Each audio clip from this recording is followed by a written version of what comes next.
لیکن موت کے بارے میں ایک مغالطہ ذہنوں میں بیٹھا ہوا ہے۔ بالعموم اس کا بارے میں ذہنوں میں یہ خیال ہے کہ موت معدوم ہو جانے کا نام، چنانچہ بعض جگہ پر تو آپ اکثر و بیشتر تراجم میں بھی دیکھیں گے کہ جیسے قرآن مجید میں سورہ بقرہ کے 30ویں رکوع میں جو آیت آئی، اگر آپ کو ہماری یہ ویڈیو پسند آئے تو ہمارے چینل کو لائک اور سبسکرائب کریں۔ کیف تکفرون باللہ وکنتم امواتا فاحیاکم ثم یمیتکم ثم یحییکم، وہاں بھی آپ دیکھیں گے کہ موت مقدم، حیات اس کے بعد، لیکن یہ کہ اس موت کے بارے میں اکثر لوگوں کا مغالطہ ہے کہ گویا کہ معدوم کے معنی میں ہم اسے لے رہے ہیں کہ تم معدوم تھے پھر تمہیں اللہ نے زندہ کیا۔ تو یہاں چونکہ اس موضوع پر کئی مرتبہ گفتگو ہو چکی ہے، لیکن میں اس جگہ توجہ دلا رہا ہوں، خلق الموت والحیات، موت بھی در حقیقت مخلوق ہے، یہ ایک مثبت حقیقت ہے جس پر کہ تخلیق کا عمل گزرا، یہ موضوع ہے عمل تخلیق کا، یہ ایک مثبت وجودی حقیقت ہے۔ موت در حقیقت معدوم ہونے کا نام نہیں ہے، اس لیے کہ عدم پر تخلیق کا اطلاق نہیں ہو سکتا۔ عدم کو پیدا کیا کیسے جائے گا؟ عدم تو در حقیقت جو ہے وہ تخلیق کے بالکل منافی ہو جائے گی، ضد ہو جائے گا۔ لہذا جیسے زندگی ایک مثبت حقیقت ہے جس پر کہ لفظ تخلیق کا اطلاق ہو رہا ہے، ایسے ہی موت بھی ایک مثبت وجودی حقیقت ہے جس پر کہ عمل تخلیق کا اطلاق۔ خلق الموت والحیات لیبلوکم ایکم احسن عملا۔ اب اس میں دیکھیے کہ جہاں تک اس موت کا تعلق ہے جو ہماری اس زندگی کے بعد آنے والی ہے، اس کے بارے میں تو ہمیں یقین کے ساتھ معلوم ہے کہ وہ معدوم ہونے کی بات نہیں، وہ تو ہمارے ایمان کے بنیادی آرٹیکل آف فیتھ جنہیں کہا جائے گا اس میں شامل ہے، اس لیے کہ موت معدوم ہونے کا نام نہیں ہے، بلکہ موت تو در حقیقت ایک کیفیت سے دوسری کیفیت کو منتقل ہونے کا نام ہے۔ آخری جو بھی ہمارا اس حصہ ہے زندگی کا، وہ حیات اخروی، وہ تو سب سے بڑی حقیقت ہے، سب سے بڑی زندگی ہی وہ ہے، لیکن یہ درمیانی وقفہ بھی معدوم ہونے کا نام نہیں ہے، بلکہ جیسا کہ آپ کو معلوم ہے عالم برزخ میں بھی ایک نوع کی زندگی ہے، حیات برزخی ہے۔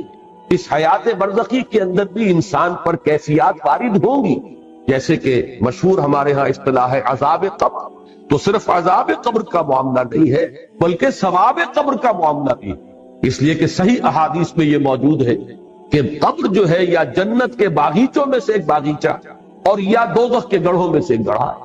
تو معلوم ہوا کہ یہ برزخ کا دور جو ہے یہ بھی معدوم ہونے کا نام نہیں ہے بہرحال، اور اس کے بعد جو اصل زندگی شروع ہوگی وہ تو ابدی زندگی ہے، اور حقیقت میں تو وہی اس قابل ہے کہ اسے زندگی قرار دیا جائے۔ وَإِنَّ الدَّارَ الْآخِرَةَ لَهِيَ الْحَيَوَانُ لَوْ كَانُوا يَعْلَمُونَ، یقیناً وہ پچھلا گھر اور پچھلی زندگی جو ہے اصل زندگی تو ہے ہی وہ، کاش کہ انہیں معلوم ہو۔ البتہ یہ جہاں تک دو حیاتیں ہیں، حیات دنیاوی، حیات اخروی، اور ان کے درمیان میں یہ حیات برزخی، یہ تو تین چیزیں وہ ہیں کہ جو قرآن مجید سے ابتدائی تعارف رکھنے والا شخص بھی جانتا اور ہر مسلمان کے وہ ایمان کے لازمی اجزاء میں شامل، لیکن ایک حیات اس سے پہلے، ایک موت اس سے پہلے آ چکی، یہ در حقیقت فلسفے اور حکمت قرآنی کا ذرا غامض پہلو، مختلف مقامات پر اس کی طرف اشارات ہیں، تفاصیل اس کی آپ کو قرآن میں نہیں ملیں گی، اس لیے کہ جو حکمت کے غامض مسائل ہیں انہیں قرآن مجید نے تفصیل کے ساتھ اس پر بحث نہیں کی، اس لیے کہ قرآن مجید صرف حکماء کے لیے نہیں ہے، فلاسفہ کے لیے نہیں ہے، بہت اعلیٰ عقلی صلاحیتیں رکھنے والوں کے لیے نہیں ہے، یہ عامیوں کے لیے بھی ہے، عوام کے لیے بھی ہے۔ لہذا اس میں زیادہ تر بحث کی گئی ہے تفصیل کے ساتھ انہی چیزوں پر کہ جو سب کے ذہن کی گرفت میں آ جائیں، سب کے علم کی سطح تک رسائی جو ہے ان چیزوں کی ہو جائے، اور باقی چیزیں جو ہیں کہ جو زیادہ غامض ہیں، دقیق ہیں، فلسفیانہ حقائق ہیں، ان کے طرف صرف اشارے، اس لیے کہ ان کو ظاہر بات ہے کہ ان سے دلچسپی رکھنے والے عقلاء اور حکماء ہوں گے، اور عاقلانہ اشارہ کافی ہے، عاقلوں کے لیے ظاہر بات ہے کہ اشارہ کافی ہے، وہ جب وہاں سے گزریں گے وہ ڈیرا لگا کر بیٹھ جائیں گے، جیسے کہ میں نے ابھی آیت آپ کو سنائی، کیف تکفرون باللہ وکنتم امواتا فاحیاکم ثم یمیتکم ثم یحییکم ثم الیہ ترجعون۔ معلوم ہوا چار ادوار ہیں، ایک موت پہلے تھی، پھر اس کے بعد احیاء ہوا ہے، پھر اب یہ زندگی آئی ہے، پھر اماتہ ہوگا، پھر اس کے اوپر موت کا عمل وارد ہوگا، پھر احیاء ہوگا، اور پھر وہ زندگی ابدی ہو جائے۔ لیکن یہ مضمون جو ہے اپنی کلائمیکس میں جو سامنے آیا ہے وہ سورہ غافر یا سورہ مومن، یہ دو نام ہیں سورہ مبارکہ کے، اس کی جو آیت ہے، اور میں نے سن 66 میں ایک مضمون لکھا تھا حقیقت زندگی کے عنوان سے، جو پہلے ہفت روزہ الاعتصام میں چھپا، پھر میثاق میں چھپا، پھر حکمت قرآن میں چھپا. میں بار بار، چونکہ وہ میری بہت ہی محبوب تحریروں میں سے ہے، پہلی مرتبہ اس میں نے اس آیت مبارکہ کی طرف اشارہ کیا. اور مولانا عبدالغفار حسن صاحب کا مدینہ میں اس وقت تھے، مدینہ منورہ میں یونیورسٹی میں پڑھاتے تھے، وہاں سے مجھے خط آیا کہ یہ پہلی مرتبہ تم نے اشارہ کیا ہے، اور ایک بہت بڑی علمی حقیقت ہے کہ جو ہاتھ آئی ہے. ان کا وہ تحسین کا خط میں نے شائع بھی کیا تھا میثاق، وہ آیا مبارکہ جس میں صراحت کے ساتھ 2 اماتیں اور 2 احیاء اہل جہنم کی فریاد آئی ہے ان الفاظ میں کہ وہ جہنمی اللہ تعالیٰ سے فریاد کریں گے، ربنا امتنا سنتین واحییتنا سنتین فاعترفنا بذنوبنا فہل الی خروج من سبیل. اے رب ہمارے، تو نے ہمیں 2 مرتبہ مارا اور 2 مرتبہ جلایا. یہاں خاص طور پر جو نوٹ کرنے کی بات ہے وہ ہے احیاء کے معنی زندہ کرنا، اماتہ کے معنی مارنا. کسی شے کو مارنے کا مطلب یہ کہ پہلے وہ زندہ تھی تب اس پر اماتہ ہوگا، اور اس کے بعد پھر وہ مردہ سے اس کو زندہ کیا جائے گا. اور وہاں بھی آپ دیکھ رہے ہیں جیسے یہاں ہے خلق الموت والحیات، موت کو مقدم رکھا گیا ہے حیات. اسی طرح وہاں کنتم امواتا فاحیاکم ثم یمیتکم ثم یحییکم، دونوں مرتبہ موت مقدم ہے حیات پر. اور اسی طرح اس آیت مبارکہ میں ربنا امتنا اثنتین واحییتنا اثنتین فاعترفنا بذنوبنا فہل الی خروج من سبیل، رب ہمارے، تو نے ہمیں 2 مرتبہ مارا اور 2 مرتبہ زندہ کیا، تو اب ہم نے اپنے گناہوں کا اعتراف کر لیا. یہ اس رکوع میں بھی وہ لفظ آیا ہے فاعترفوا بذنبہم، تو انہوں نے اعتراف کر لیا، وہ اعتراف کر لیں گے اپنے گناہ کا. وہاں بھی فرمایا گیا ہم نے اعتراف کر لیا اپنے گناہوں کا، فہل الی خروج من سبیل، اب یہاں سے نکلنے کے لیے بھی کوئی راستہ ہے، کوئی شکل ہے. یعنی اگر 4-5 ہم پر مراحل آ چکے ہیں تو پروردگار ایک مرحلہ اور، یعنی جب اس طریقے سے 2 مرتبہ اماتہ ہو چکا، 2 مرتبہ احیاء ہو چکا، تو پھر یہ کہ کوئی ایک اور شکل ہو جائے، کوئی اور مہلت مل جائے. گویا کہ دلیل کے طور پر فہل الی خروج من سبیل کی جو استدعا ہے اس کی دلیل کے طور پر یہ لایا گیا کہ 2 مرتبہ ہمیں مارا، 2 مرتبہ جلایا، تو اب 1 مرتبہ اور ہمیں موقع عنایت ہو جائے. اب میں نے ابھی ایک لفظ کہا تھا، شاید آپ چونکے ہیں، کہ در حقیقت یہ 4 نہیں 5 ادوار ہیں، اس لیے کہ پہلے اماتے سے پہلے ایک زندگی ہے، تبھی تو اماتہ ہوگا. تو حیات اولا، پھر اماتہ اولا ہوا ہے، پہلی موت ہوئی ہے، پھر احیاء اولا، یہ دوسری زندگی ہوئی، پھر اماتہ ثانیہ، دوسری مرتبہ کا زندہ موت کا وارد کیا جانا، اس کے بعد احیاء ثانی ہوگا، دوسری مرتبہ کا زندہ کیا جانا، اور اس کے بعد زندگی. گویا کہ 3 زندگیوں کے مابین 2 موتیں حائل ہیں. اب نوٹ کر لیجئے اس بات، ثابت یہ ہوا 3 زندگیوں کے مابین وقفے ہیں 2 موتوں کے، پہلی زندگی پھر موت، پھر زندگی پھر موت پھر زندگی. اب اس کو نوٹ کیجئے، میں نے پہلے بھی عرض کیا ہے لیکن بعض حضرات آج یہاں نئے ہیں.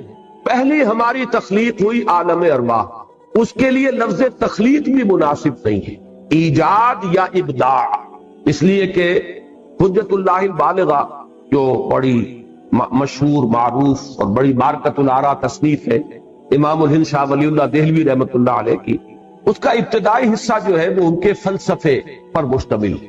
اور پہلا باب جو ہے اس میں افعال الہی، اللہ تعالیٰ کے 3 بنیادی افعال پر بحث کی گئی. اللہ کے 3 کام بنیادی ہیں. پہلا کیا ہے؟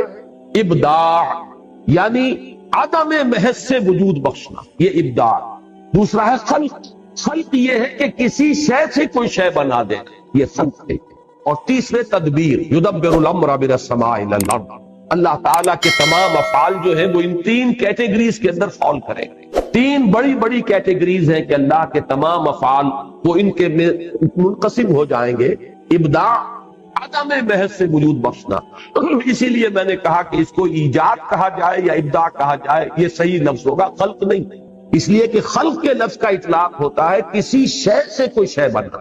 آپ نے پڑھا ہے خلق الانسان من صلصال کالفخار، پیدا کیا انسان کو، بنایا انسان کو مٹی سے، کھنکتی ہوئی مٹی، سوکھی ہوئی، سوکھا گارا.